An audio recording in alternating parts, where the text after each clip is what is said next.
Hello chess friends, welcome back to our channel Chessly Fantastic. In this video, I am going to share with you a cool chess trap which you can use when you are playing as white and win your games in 8 moves. And the cool thing about this trap is that this is a queen sacrifice trap and popularly known as the legal Smith trap. So without further ado, let's get straight into it. We start with e4, e5, knight f3, knight c6 and bishop c4. This is the Italian game on the board, and a popular move which you will see from black here is d6.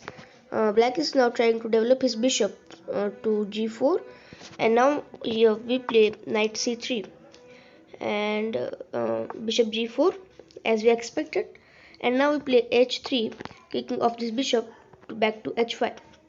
And now if this position is set up on the board and it is your turn, then you will play knight takes on e5, allowing this bishop to take your queen on d1. And once black plays this move, bishop takes on d1, grabbing your queen, then you play the surprising move, bishop takes on f7 with a check. And the king is now left with only one square to go, which is e7. And now you play our final move, and the knight jumps into attack. We played knight d5, and that's a checkmate. The king has nowhere to go. This square is occupied by the bishop. This is taken by the knight. King can't go here because of the bishop, and he can't also take the bishop because of this knight. And the king obviously can't go to f6 because this knight is covering the square. And for those who are wondering that why we played h3 in this position, we could instead we could just directly grab this pawn. The problem here is that now this knight can take our knight on e5, and at the same time he's also defending his black bishop and also taking our bishop, so that's not a good move to play now.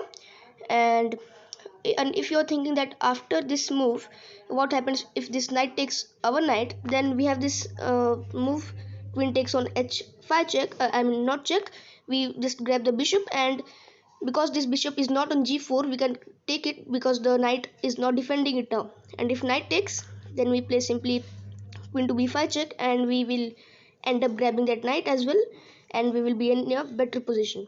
So friends, this was our video for today. Hope you liked it. If you liked the video, do like the video, and also consider subscribing to our channel. I will meet you in my next video. Thank you.